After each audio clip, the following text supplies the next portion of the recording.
You know that sleep is very important. जब मैं sleep की बात करूं, इसका मतलब सोना नहीं है। स्लीप मीन्स रेस्ट, बॉडी को रेस्ट देना। एक वो रात की स्लीप है, वो तो बहुत ज्यादा इंपॉर्टेंट है, वो 6 से 8 घंटे की होनी चाहिए। उसके अलावा माइक्रो स्लीप्स, माइक्रो रेस्ट आपको चाहिए पूरे दिन के अंदर। आपकी बॉडी जो है ना, वो परेशान होती है जब वो स्ट्रेस में होती है। आपका दिमाग ही नहीं, आपकी बॉडी। बेसिकली सब शुरुआत दिमाग से ही होती है।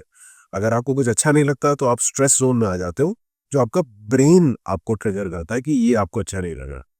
कोई एक्सपीरियंस, कोई खाना, कोई एक्टिविटी, कुछ भी, किसी की बात, कुछ भी अगर आपके ब्रेन को लगता है कि ये आपको नहीं अच्छा लग रहा, आपके इमोशंस ट्रिगर होते हैं, तो ये ऑन एयर ऑफ आपके ब्रेन और इमोशन के बीच में कम्युनिकेशन चलता है, और आपका ब्रेन आपकी बॉडी को ये सिग्नल देता है कि I am not at ease, I am in stress. So when I say sleep, it means rest, at ease, आराम करना। सो जब आप आराम करते हो तो आपके बॉडी के जो फंक्शंस हैं वो पैरासिम्पथेटिक मोड में चले जाते हैं। पैरासिम्पथेटिक का मतलब क्या है कि जो आपकी बॉडी है वो अपने natural state, rest state, para से आप पैरालिसिस से ले लो। पैरालिसिस में क्या होता है, कुछ मूवमेंट नहीं होती आपकी बॉडी की, ठीक है, आपकी बॉडी स्टैटिक हो जाती है। सो इसी तरीके की स्टेट आपकी होनी चाहिए जब आप रेस्ट में होते हो। मींस आपका माइंड जो है ना, वो रिलैक्स्ड होना चाहिए। सो पैरासिम्पथेटिक अगर आप गूगल करोगे तो आपको पता चलेगा कि हमारा जो हार्ट बीट होती है, हमारे बेसिक बॉडी फंक्शंस होते हैं, वो पैरा सिंपथेटिक मोड पे काम करते हैं, ठीक है।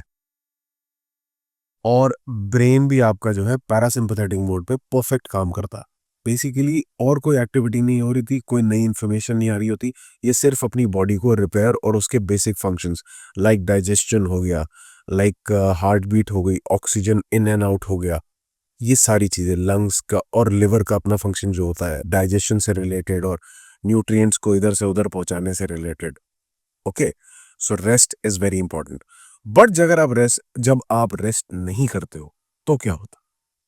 जब आप रेस्ट नहीं करते हो ना, तो आपको वो फटीग तो फील होता है, विच इज, आपको थकान तो फील होती है। बट उसके साथ साथ एक बड़ी क्रेजी चीज होती है, जो किसी भी एथलीट, किसी भी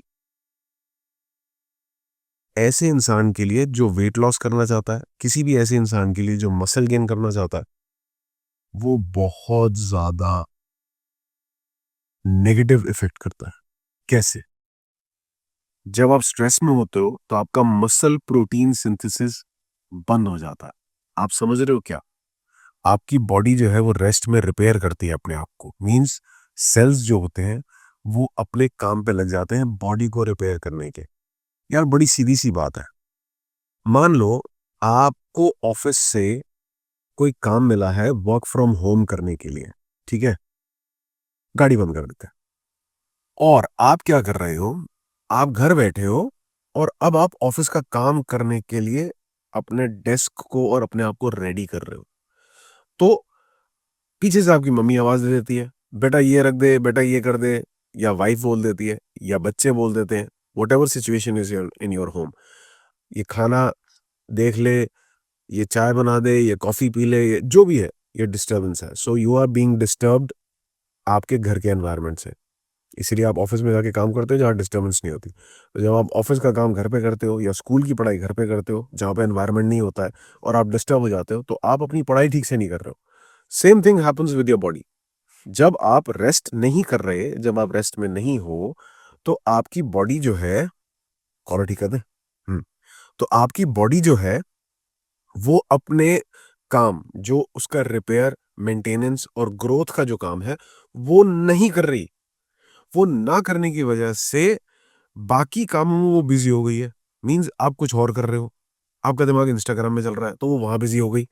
यार आपने अपनी बॉडी रिपेयर करनी है, मगर अगर आप रील देख रहे हो तो आप तो ट्रैवल करने चले गए, आपने रील में कुछ खाना देखा, आपका दिमाग वहां चला गया, तो आपकी बॉडी जो है पूरी की पूरी उस डायरेक्शन में चली जाएगी ना, कि मुझे ये खाना खाना है, मुझे ये करना है, मुझे यहाँ ट्रैवल करने जाना है, मुझे ये शॉपिंग करनी है, वो उस फोटो में कितनी अच्छी लग रही है, वो फोटो में कितना अच्छा लग रहा है, मुझे ऐसे फोटो खिंचवानी है।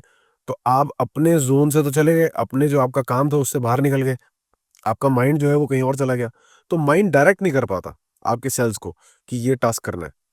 तो जब वो डायरेक्शन लूज हो जाती है और आपका ब्रेन आपके बॉडी को इंस्ट्रक्शन नहीं देता है सीमलेसली काम करने के लिए बिना रुकावट के, तो आपके सेल्स रिपेयर नहीं होते।